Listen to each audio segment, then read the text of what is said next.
Hey Magic Lantern listeners, there is no opening scene today, as this will be the first of 2 episodes in which we are covering Noir City Austin 2017, a film festival brought to us by the Film Noir Foundation and screening at the Alamo Drafthouse.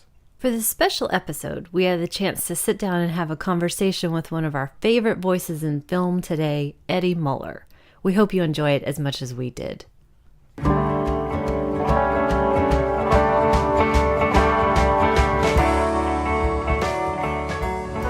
Welcome to the Magic Lantern Podcast, an ongoing informal discussion of the films we love and the things we love about them. I am Erica Long. And I am Cole Rolane. Today finds us at episode 48, and we are quite thrilled to be joined by a very special guest today. He's the founder and president of the Film Noir Foundation, an award-winning author of both fiction and nonfiction, programmer of the Noir City Festival, host of TCM's Noir Alley, historian, preservationist, snappy dresser, and one of our favorite cinema scholars, the Czar of Noir, Eddie Muller. Oh, and that's me. Well, I'm very happy to be here this morning on a very stormy, evocative day here in Austin, Texas. So I appreciate you guys making the trouble or taking the time to come out and talk to me on what is a pretty miserable day. We are here to talk about the Noir City Austin Film Festival, one of our absolute favorite events. We wait for it every year. We've been every year as well. This year's theme is The Big Knockover. We've got a series of heist films. Cole is very excited to see one of his all-time favorites in any genre, Kansas City Confidential. I'm waiting for Cash on Demand. Yes, yeah. So we've got a lot of milestone big titles and then also a balance of more obscure choices. So will you tell us a little bit more about the festival and how you came up with this year's theme? Well, the heist movies are something I've always played around with for a number of years. Like, I wanted to do this, but I couldn't really figure out how to get my hands around it. The San Francisco Festival sort of drives everything, but that's 10 days, and I felt if I just focused on the classics, after 10 days, people were going to be like, I know how this is going to end. So in San Francisco, I came up with this notion of starting with the classic films that we know, in the film noir era, and then running through the subsequent decades to show people like this is how the concept of a heist film changed, right? As we all know, if you're making a film in the 40s or the 50s, odds are they're not going to get away with it, And then it was kind of interesting to see that progression where all of a sudden it's possible that they could actually get away with it, or somebody's going to get away with it, maybe not who you expect. But when we came to Austin to do it, I talked to Tommy Swenson, who was the programmer here at that time. And we decided, since it is a 3-day festival and we're going to show 10 movies, that we could pretty much stick with the classic era. And then I could try to get as much variety into the lineup as possible, given that we were sticking in that 10 to 15 year time span. So I guess the big breakout here is Cash on Demand, which is this very unknown British film that's just fantastic, and Violent Saturday, which is widescreen, VistaVision, Douglas Sirk meets film noir kind of thing. Otherwise, all these movies are really, really great. There's not I never programmed to have a dud in the lineup, let's face it, But sometimes you will put something in there just because it's like, wow, nobody's ever seen this before. Let's, kind of roll the dice and see if the audience likes it or whatever. But I'm sure the audience is going to like all these films because they're pretty tried and true. Well, we love programmers and talking programming. Tommy Swenson does a fantastic job. He put together a super crime series last year that was one of the best things I've ever seen. I think every cinephile probably has that daydream of, if I had a theater or if I had my own festival, what would I show? And we host a monthly screening series ourselves, and one of the great joys of that is exposing people to stuff they've never seen before, showing our friends something new and watching their faces as they're discovering this thing. And I noticed in your introduction to The Killers, you show a genuine joy when those hands go up for all those people that have never seen it before, even though you've presented it maybe a dozen times or more by now. More. And it's a really sincere excitement that comes across when we see you on stage doing that. And what we love about your programming style is how egalitarian it is. There's something for everyone at every level of fluency with film noir. Mm-hmm. I'm glad that you appreciate that, because that is what I do, you know. And I have called myself at times sort of an evangelist for noir, certainly, but I realize that it's for classic cinema in general. Because you may have heard me last night say that film noir is the gateway drug to classic cinema, which is sort of true for various reasons that we can discuss if you want. But my cinema education has always been based on enthusiasm first. Like I have to have a visceral reaction to the films. And as I got deeper into it, I found myself sort of turning away from a more academic approach to the films, honestly.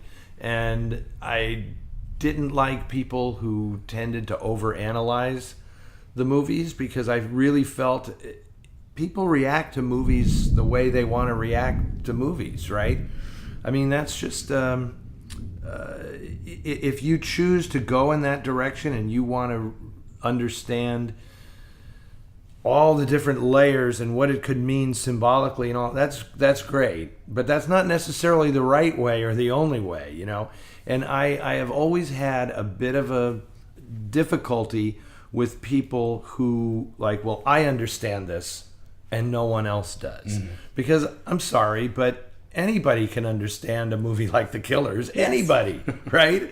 I mean, they're going to react to it the way they want to react to it, whether it's just, oh my God, Burt Lancaster is, you know, so fantastic, or I love the cinematography, or I love this, or I love that. And somebody is going to get the whole thing, you know. So I really do, I kind of live for those moments where I say, who has not seen this movie before? And I try to see these people in the audience, and it's like, you know, this person is 18 or this woman is 40 something, and why is she here by herself, you know, and I haven't seen this movie before. There was a young woman who came to the movies last night who told Darl, who works at our information table and a merchandise table, she said, you know, I loved this movie. I didn't even know what it was. I was bored. And I was looking for something to do, and it worked out timing-wise. She came to the movie last night. It was like, oh my God, this is fantastic. And she left saying, I'm coming back tomorrow. She came specifically, she wants to see Crisscross, because obviously I said, you know, Crisscross is the de facto sequel to The Killers, all the same people, but blah, blah, blah, blah, blah. And she's like coming back. So to me, that's like mission accomplished. Yeah. There you go.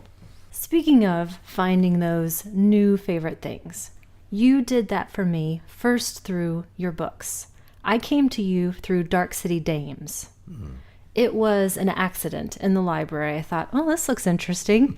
And then discovered I've got 100 new things I get to go seek out right now. So it was that light bulb moment for me of I've got all this new world of possibilities opening up, like Nightmare Alley, which I wouldn't have really known about before that. I think about that time in your film education and mine. It's that period where things are opening up and you're so interested and open to all these new connections. So your books did that for me, and it led to so many other things. Do you remember that sort of light bulb moment for you? Did you have one of those? I don't know if it was a single moment. It was more like a pursuit. Like it built gradually, because when I started watching these movies, it was first on TV, because I would watch them on like Dialing for Dollars or whatever, and clearly they made an impact on me.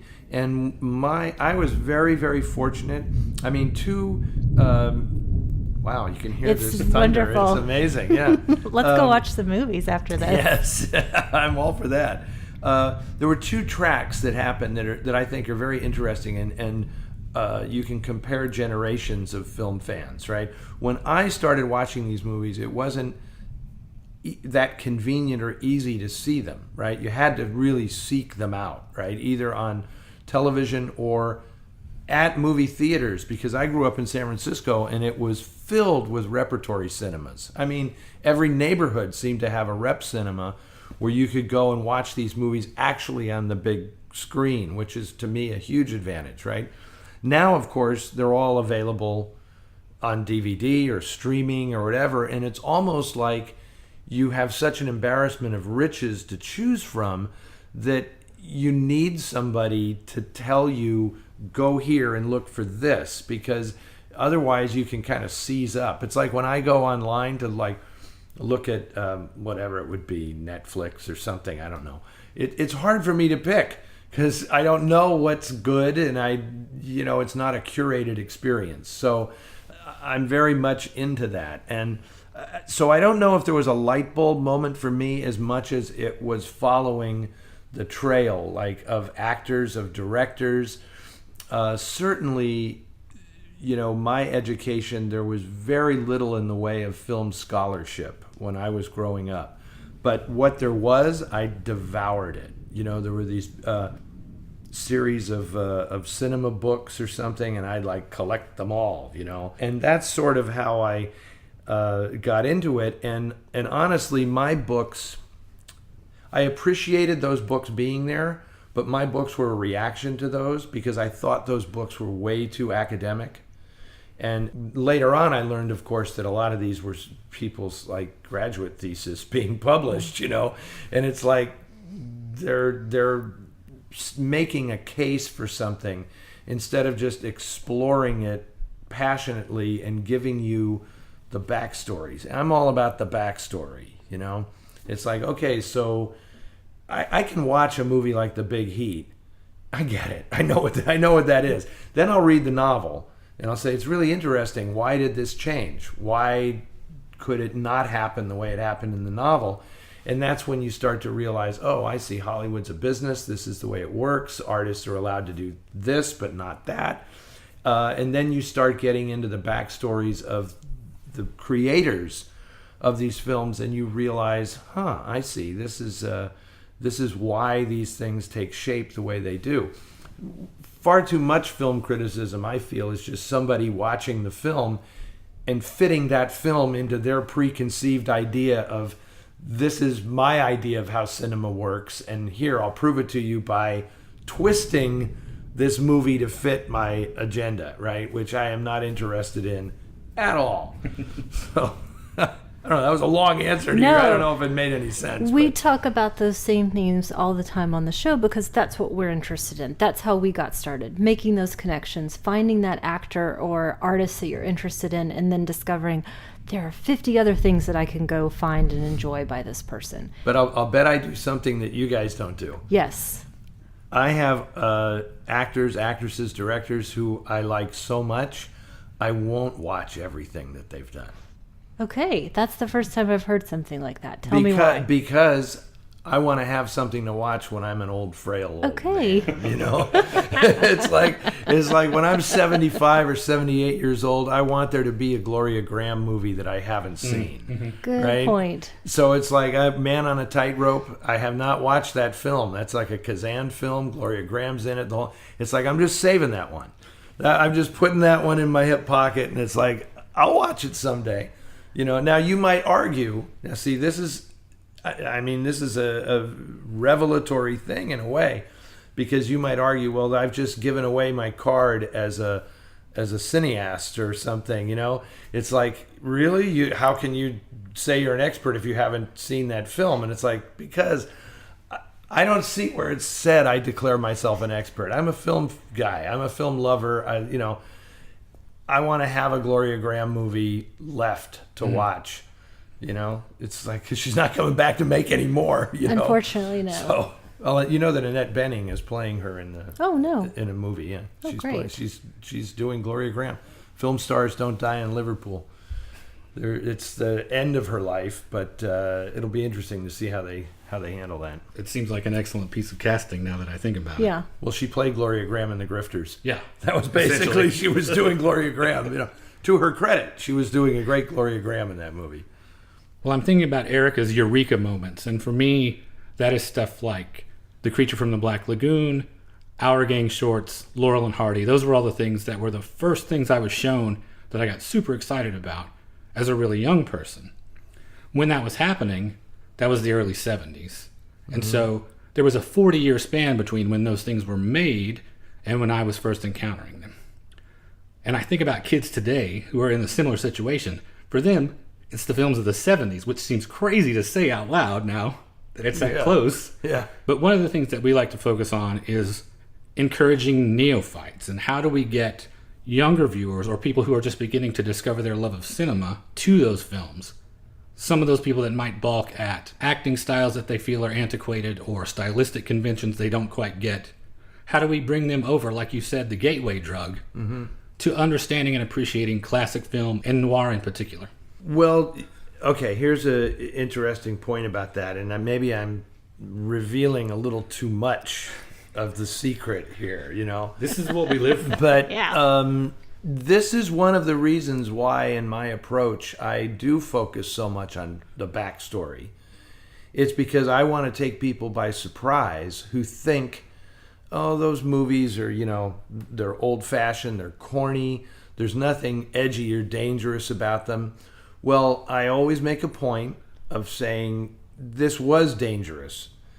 So dangerous, in fact, they had to have a production code to kind of stop them from being as dangerous as they could be. That's number one. So there's a reason why these things appear the way they do on screen, and, you know, nobody ever gets away with it, and blah, blah, blah, and the woman has to wear her blouse buttoned all the way up to the top, and blah, all that kind of nonsense. But then I always tell the stories of the real life sagas of the people who made the movies, because then you realize, wow, these people, not only are they not corny, they are way more dangerous than anybody doing this stuff today, right? So that's a little bit of why I do that. They're like, because somebody said to me the other day, you know, wow, you always seem to be seeking out like the nasty story about somebody when you're talking about the movie. And it's like, well, you know, it's not just because I love that stuff. It also does accomplish something. It makes people, younger people, think of these movies in a different way. You know, it's like I can't come right out and say to them, you know, your grandparents were a lot more wicked than you realize. You know, I don't want to say that, but I use Lawrence Tierney or Gloria Graham or somebody as a surrogate. Like, let me tell you about this guy in real life, okay? And they were getting 1/10 of this on the screen, but it was a struggle to even get that 1/10 of this guy on the screen. So I find that has been very, very useful in convincing younger folks, like, there was a lot going on here, you know. And I think with film noir, it's interesting because I almost want to teach film noir in school as an American history course and not as a film course, because the confluence of things that were happening at that time, you know, right after the war, and the politics of the time, and the gender politics of the time, and just what was happening in the arts that so affected everybody's creativity. I mean, that mid-20th century America is when it all kind of happened, you know. And I think film noir is really indicative of where America started to lose its innocence. Like, we won the war, but now it's like, who are we really? And how do we deal with all this stuff that a lot of it lingering over from the Depression, you know, where we kind of hit rock bottom. Wars always managed to pull you out of rock bottom, you know, sad to say. But anyway, that's sort of my approach to this stuff. Is I have found that by focusing on all of it, the making of the films themselves, the historical context, how the films influenced later filmmakers, it gives them a significance that I think is attractive to the neophyte. Like, I didn't know so much was going on in these movies, you know? Well, speaking of, that perfectly leads into my next question. Very good job, by the way. Thank you. I think of, well, actually at this point, I used to think of noir as being quintessentially post-war American. And in 2015 at the festival, a big focus was actually on some of the international choices. We saw those great Argentinian films, and that blew my mind a little bit. So clearly, noir doesn't have to fit into this very specific box. So why do you think that it endures and has this ability to transcend boundaries, geographical, temporal? I think part of the reason is because there is an established iconography to the genre. I mean, no matter where you lived in the mid-20th century, you did kind of dress the same. I mean, the overcoats and the fedoras and all that. And now I think, and obviously the cultures influenced each other in a huge way that I don't even know we've come to realize quite yet, right? So I think that it is primarily the iconography. There's this wonderful surprise when you realize watching a French film or an Argentinian film, or when you see Toshiro Mifune in Drunken Angel or Stray Dog, and it's like, I totally get this. I mean, I understand what the corollary is in American cinema to this guy, right?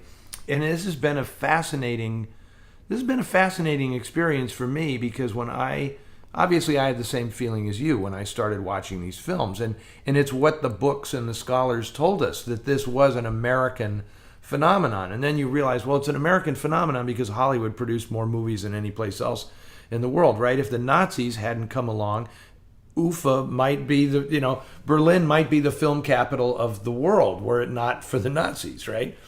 And noir may have obviously been there, after the Weimar Republic and the whole thing. And if history had worked out differently, noir could have been a German thing entirely.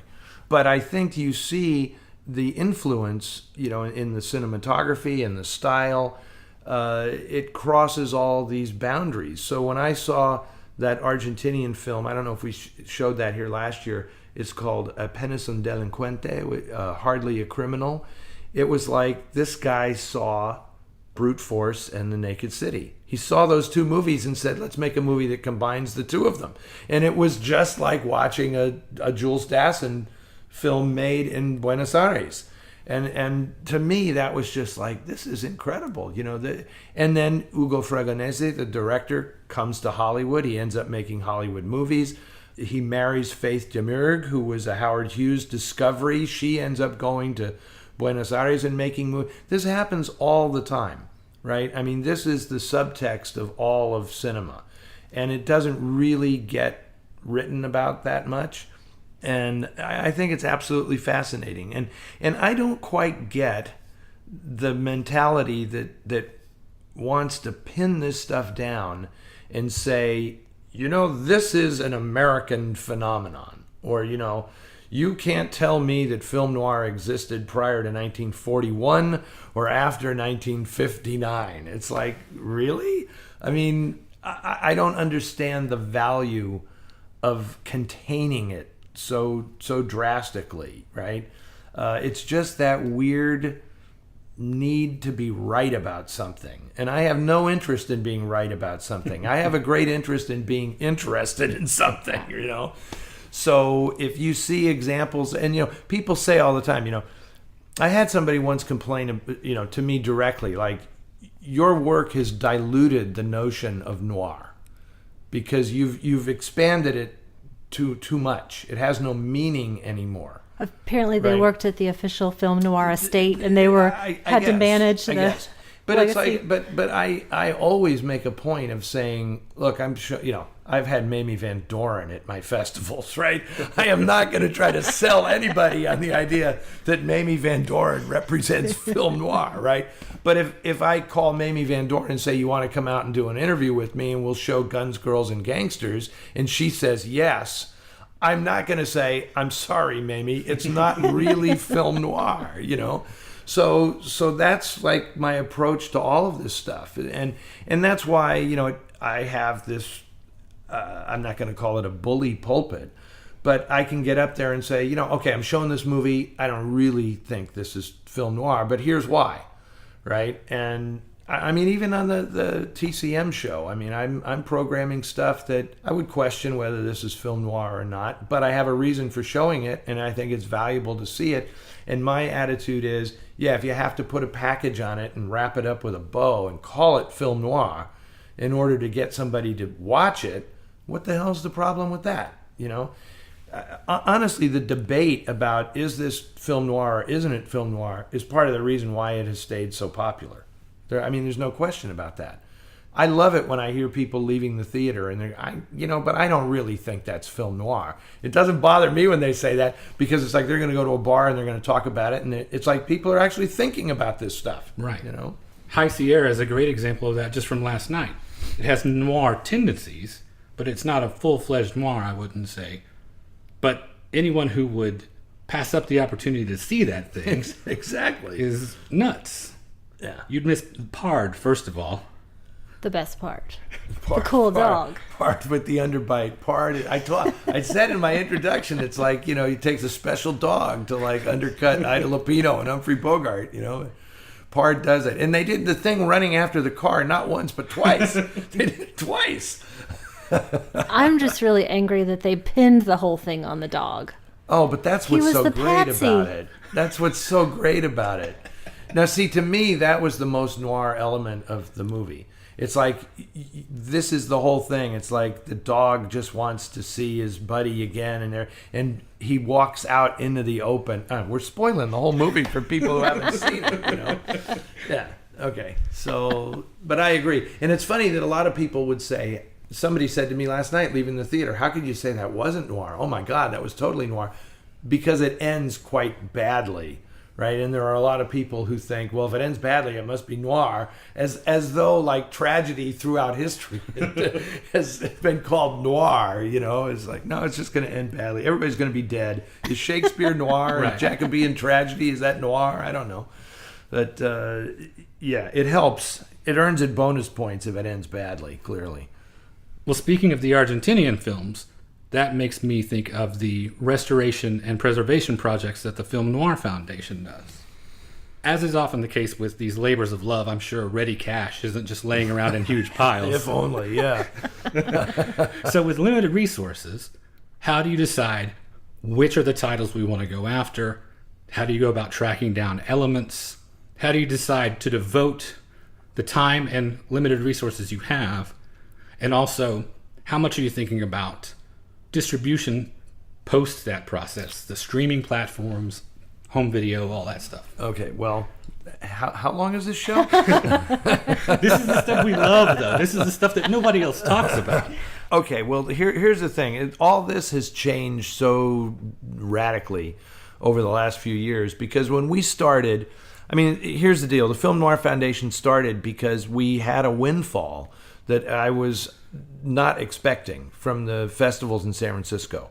Right, it's 1,400-seat theater. We rented the theater out, and it was like, wow, we're actually making money here. This is like real money, and I felt like it was not my place to keep that money. Right, like I had a good idea, it worked, blah blah blah, but that's when I said, like you'd mentioned, reading my books.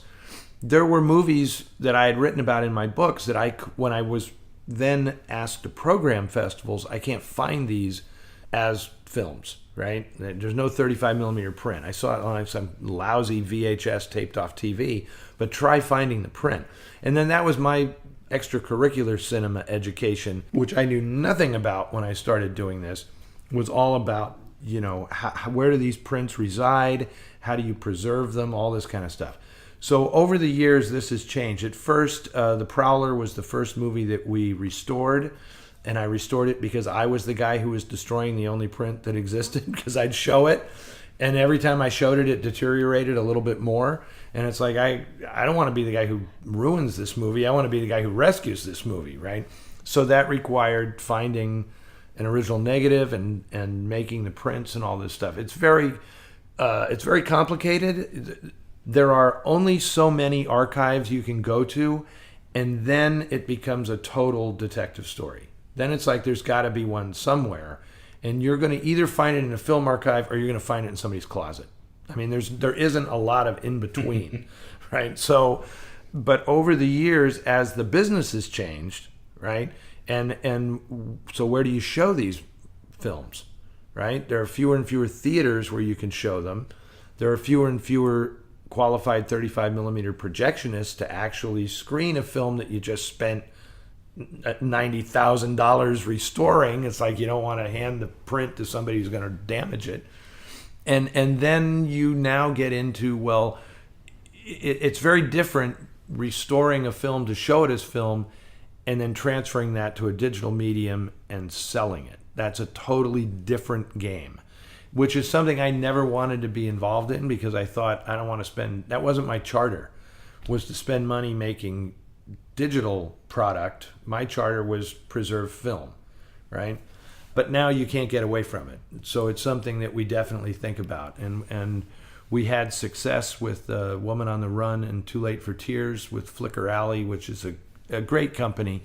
You know, Flicker Alley and the Film Noir Foundation have a great relationship because we both agree that we're not in this to get rich. Mm-hmm. We are in this to preserve these films, right? It just so happens that film noir, as we've been discussing, is something that people do relate to. I mean, more than the usual older film, more than silent cinema, more than screwball comedy. You know, pre-code is also very, very popular right now. But I would say that film noir and pre-code are the two things in classic American cinema that you're not going to lose money putting those out as a DVD or a Blu-ray. Hopefully. Fingers still crossed. We still haven't broken even, but I know we're not going to lose money on that, okay? As for how you decide to do it, all these things have to be taken into account, right? What's the historical significance of the film? Is it something missing from a significant filmmaker or actress's filmography, right? Like The Prowler was like, okay, Joseph Losey was a major filmmaker, but why can you not see that movie that people were calling his best American film, but you can't see it, right? So that was like a no-brainer for us. Then there might be a film like Woman on the Run that I've seen, and I say, I think this movie is fantastic, but there's no print, nothing. I mean, I'd become obsessed with, you have to resurrect this movie so that people can actually see it. So there's a lot of these factors. And then with the Argentine films, it really was a case of the entire world has shut out this country. For whatever reason, this country does not register on the cinephile scale for creating great cinema. Just never happened, right? And I fortunately met this guy, Fernando Martin Peña, who knows more about film in Argentina than anybody in the world. And we became very trusted colleagues. And, our goal is to not just resurrect a few noir films, but to resurrect Argentine cinema. Like, there was a lot going on there, before the 1950s. And so that's our goal, And noir is just the way to pry the lid off and to get people looking at this stuff. We did a series of five or six film series at MoMA in New York last year of Argentine film noir, and every show sold out, and it was a revelation. Because literally people weren't like, it was. I had no idea. These movies even existed. That's exciting. Back to The Prowler for a second. As an example, that was in a recent episode of your new series, Noir Alley, on TCM. How did that relationship come about? My relationship with TCM? Yes. That's kind of a long story. It's been a long developing saga. And I'm sure you get a different answer if you ask people at TCM how it came about. But I will tell you that the way it came about was Dark City Dames, the book that you referenced earlier. They approached me kind of sideways back when that book came out, which was like 2002, I think, because they wanted to do the original Summer of Darkness series, and they wanted to get those actresses that were in my book. They wanted them to appear in studio talking about the movies, but they didn't want me. Because you can't tell a story. You're not good on camera. No. I get it. I mean, I wasn't yet the czar of noir, right? So and this is very interesting to think about now. The person they wanted, and I'm going to offend the guy they ended up with, and I apologize, Scott Glenn, but the guy they wanted to interview all these women was Alec Baldwin, who is now like one of the faces of TCM now, right? And little did we know back then that Alec Baldwin actually really knows movies, and he's quite a movie savvy guy. But they wanted a movie star. And even TCM succumbs sometimes to this thing of, well, these actresses who were actually in the movies back then, nobody's going to know who they are.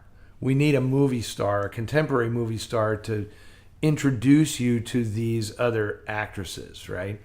Anyway, that's how all that came about. And that's how they knew me. And honestly, I ended up writing the questions for Scott Glenn because he didn't really know too much about the careers of these women. And so that was my first interaction with TCM. And then, honestly, I had my film festival in Hollywood that I'd been doing for a number of years. And then when TCM decided to do a annual festival in Hollywood, I had their dates. I had the dates they wanted. It's a pretty noir bargaining chip for you. I equate it completely to like organized crime. It's like, you want in on my territory? Okay, we're going to have to make a deal here, right? So what was funny was they did not want Easter. They had to avoid Easter at all costs because most of their attendees come from around the United States and they want to be home for Easter. So it's like, we don't want to schedule on Easter. Right, and I had the dates around Easter, and I said, I don't care. My audience doesn't really care about Easter. They're not, So I'm the guy who will show Caged, right, with Eleanor, the greatest, the mother of all women in prison movies. I show that on Easter. Yeah, that's like my Easter movie, right? So we worked it out, and then I said, and obviously in exchange for getting these dates that you want that I previously had booked. Let me introduce a couple of movies at the festival. And honestly, there's been like no looking back. So it's been a nice gradual thing, but now I definitely do feel like part of the family now. What are you most excited about as this series unfolds? It's a combination of things. I think it's trying to find that balance between reaching new people, creating a new audience, and I'm not going to lie. I mean, that is one of the reasons I am at TCM.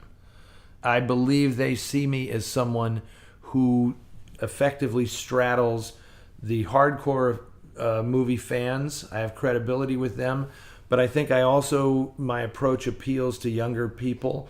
I mean, I'm not a young guy anymore, but I can kind of skew younger for those people. It's like, oh, that old guy, maybe he's okay. He's kind of cool, So that works for them.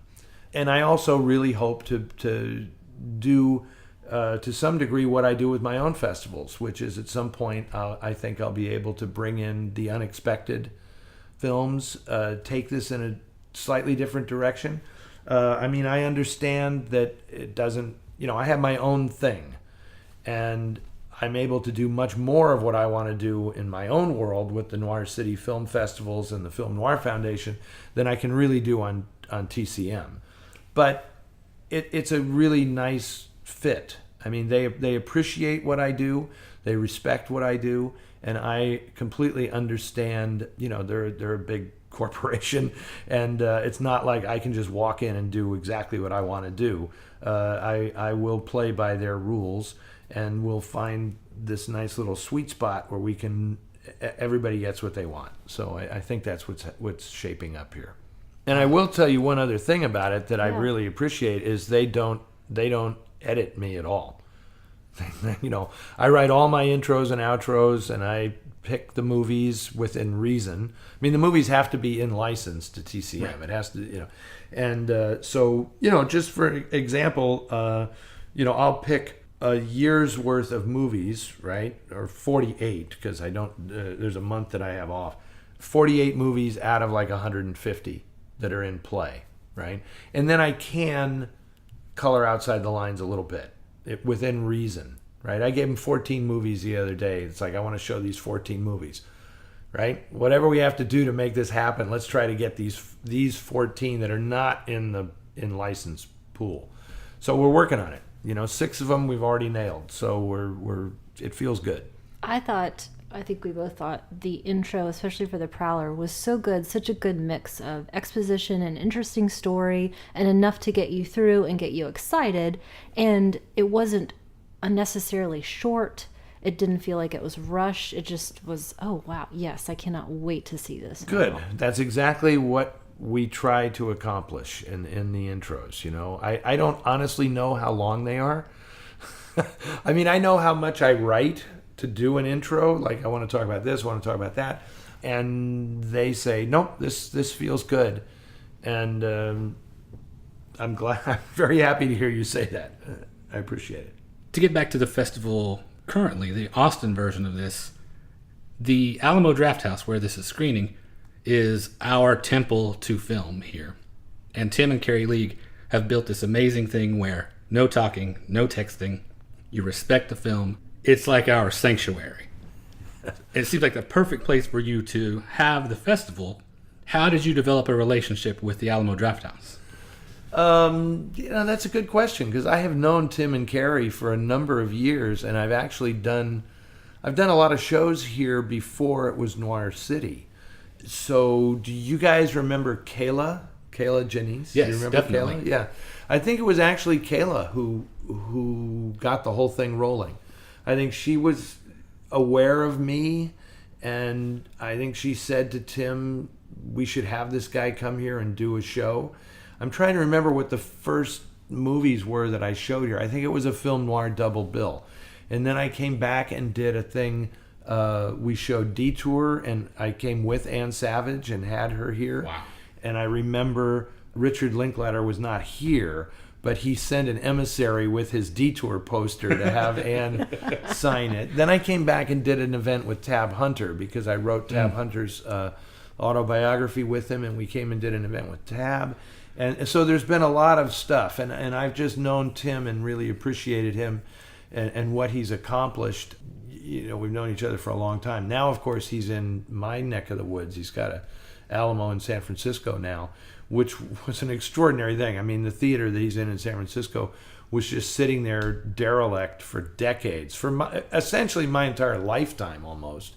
And then Tim came in and has totally revitalized it. So, yeah, I have great admiration for him. I might send an emissary too if I had to get Ann Savage to sign something, because she is terrifying. Yes. In Detour, at least. I don't know that I would feel safe bringing it to her myself. Having read Dark City Dames, she is amazing, and I love all the photos in that, especially I was just looking through my copy the other day to make sure that I was asking everything that I wanted to ask, and there's a great one of her fishing, and it's odd to see, ooh, that lady. Yeah, Anne was, all those women were amazing.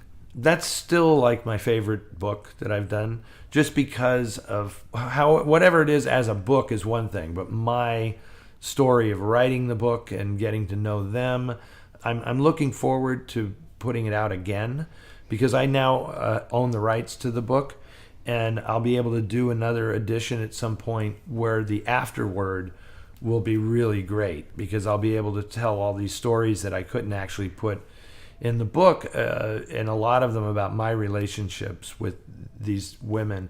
It was pretty fantastic. Of course, on a bittersweet note, when I finished writing that book, they were older women, and I said, man, here are 6 funerals that I really don't want to go to. And now that has come to pass, right? So, but the good part is, when you're a movie star, you stay that age for all time, right? And it's fantastic. I think they all understood that they led, even though some of their lives didn't turn out exactly as they would have preferred, they still had those movies, right? And it's like, so here comes this guy late in my life who wants to talk to me all about this stuff. And to some of them, it was a great surprise, and I was very happy to play that role in their life so late in their lives, and give them this little last hurrah kind of thing. So I'm glad you like that book. Yeah, it meant a lot to me. It still does. Uh, It was a big turning point in my life. I'm very happy to hear that. I mean, it certainly changed my life writing that book, because there was something about having these women reveal so many intimate details of their lives to me was really, really significant. And I learned so much writing that book that's why it's my favorite. You know, it was like an invaluable experience. And either in the afterword or later, I'll tell you some of the amazing stories that transpired in doing that book. Holy Grail finds. Do you still have any of those left? Are there still new discoveries to make? Do you have any of those that you still really want to track down and haven't yet? Yeah, of course there are. You know, and I'm going to disappoint you a little bit here. I'm a little superstitious about saying what we're looking for, because if I don't find it, I don't want people to say, "Well, he failed on that one," you know, because I don't like that. Right? Understood. No problem. But here's the thing that has, when I started doing this, there were films like that. The Prowler was definitely one. Too Late for Tears was definitely one. The film Try and Get Me was absolutely like a holy grail. We got to find this and rescue this. Now, in terms of the American films, I think what we're going to find at this point, we're not going to find a spectacular unknown film starring Burt Lancaster, and you know that's not going to happen. There are a lot of B movies. You know, there's a film that we just showed in Hollywood called Quiet Please Murder. We just right? watched it. Isn't it like a hoot? I mean, it's just, this is dark. amazing. It's very dark. It's like has this goofy comedy to it, but George Sanders is unbelievable in that movie. It's like, am I seeing what I think I'm seeing in this movie? I mean, he's a total like S&M freak, and he when he gets the handcuffs on, it's like, oh my God, this is, yeah. Yes. So those kind of finds. But here's the thing that's interesting about what I do now is I don't always have to find the film and restore it myself. This is one of the benefits of being the czar now, is like I can, a studio will actually listen to me when I say, let's go deep in that vault, and we know there's a picture from 1942 called Quiet Please Murder. I had never seen it, right? But now I'm in a position where it's like, I want to show it, even though I haven't seen it. Let's just show this thing and find out what it is, right? So the discovery, and I love doing this, it's like, and I have no qualms about getting up in front of an audience and saying, I haven't seen this movie. I scheduled this because I really am dying to see what this is. We're going on an right? adventure together. And you guys are going to see it at the same time I'm seeing it, and you know, let's do this thing. And sometimes it's a glorious discovery like that movie. Anyway, but the point of this is, I think I'm now finding films overseas, the Argentine films, Mexican films, Japanese films. You know, I've recently, there's Indian Noir from the 50s, which is like, you know, the running time of 4 American films. But that's where I think a lot of the real interesting stuff is going to come from. So, yes, I'm looking for films that I don't even know exist yet. And it's like, oh, wow, this is going to be great. Yeah. And it's great fun because I have people in a network all around the world who will send me stuff and say, have you heard of this? Have you seen this? Or I just saw this for the first time last week. From people who tape everything off TV who you've never heard of, to Bertrand Tavernier, you know, sending me links to, you know, you need to watch this movie, you know, it's an undiscovered Edward L. Kahn film, you need to see this, right? So I will never run out of stuff to uncover. Well, in addition to noir, you've also written about the history of grindhouse pictures as well. And I was wondering, aside from noir being near and dear to you, are there other genres that you really love and pursue when you're not being the czar of noir? Giallo, creature features, sexploitation stuff? Yes, nothing to the extent with the film noir. But yeah, there are other genres, but I leave that to other people to, you know. I mean, we mentioned Kayla earlier, and she was, her cannibal movies and all that kind of stuff. And she was just in all this crazy horror stuff. And so she has been, to me, like a mentor. So if I want to watch this stuff, I'm not going to go crazy with it, but I want to see the cream of the crop and see if I like it. So she's been very helpful to me that way. I like good stories. I mean, basically, that's what I look for when I watch movies and things. The noir resonates with me for many, many reasons. The iconography, I relate to it. I like that mid-20th century vibe. I like the black and white cinematography. I'm not going to be a Technicolor junkie, and, I don't really care about all the details that go into the widescreen stuff.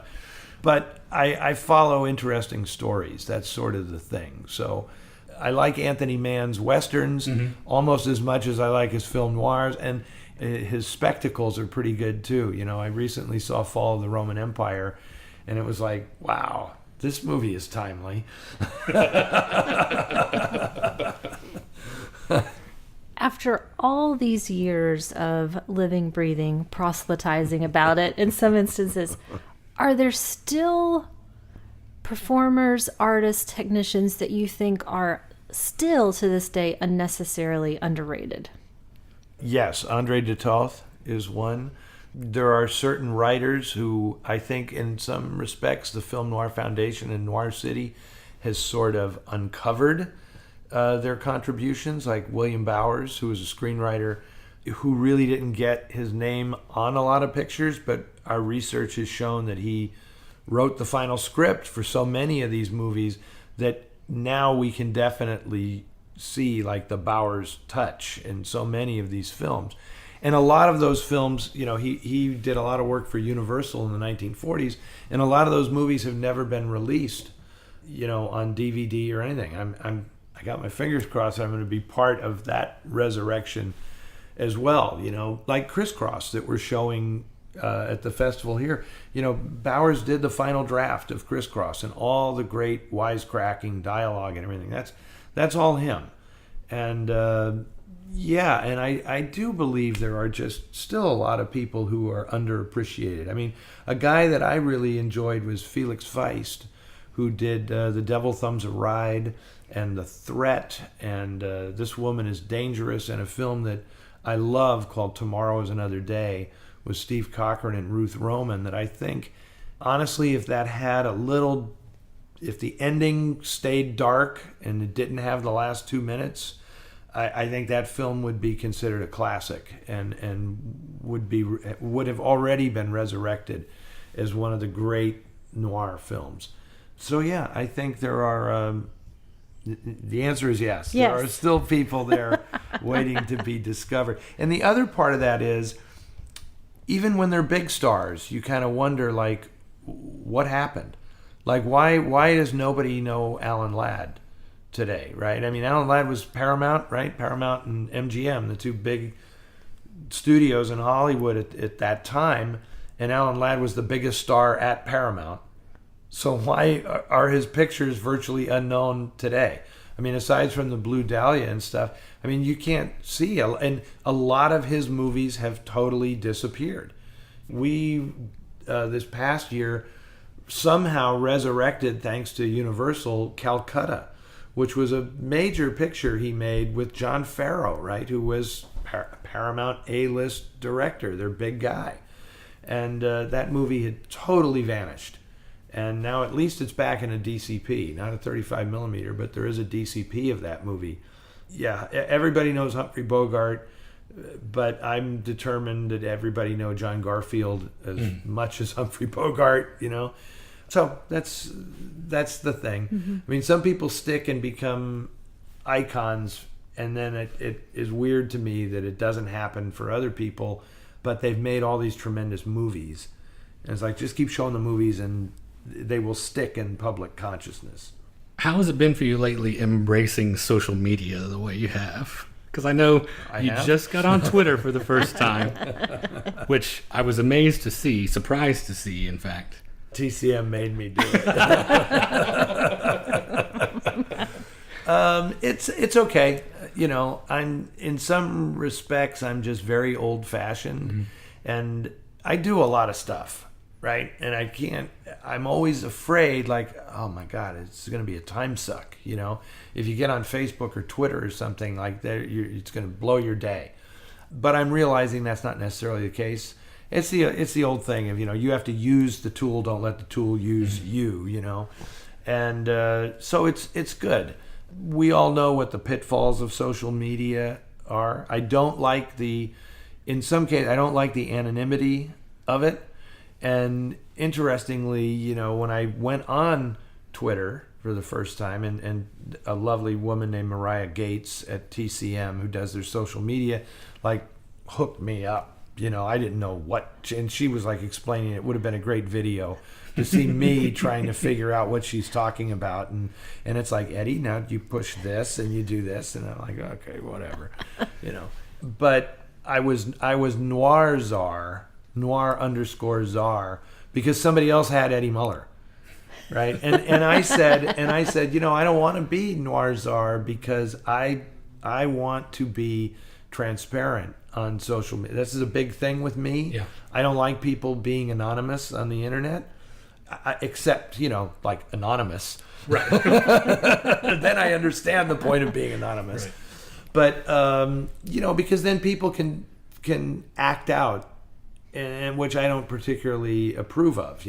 I look at the world as one big bar room, right? That's my thing. And it's like, if you wouldn't say this to my face in a bar room, don't say it to me on the internet. Right? I mean, that's just social etiquette as far as I'm concerned.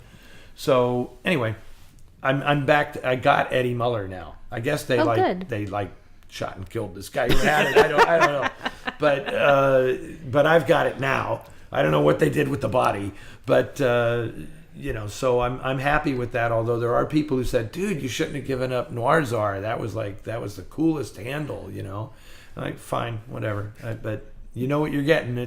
I am Eddie Muller, and that's my picture, and that's me.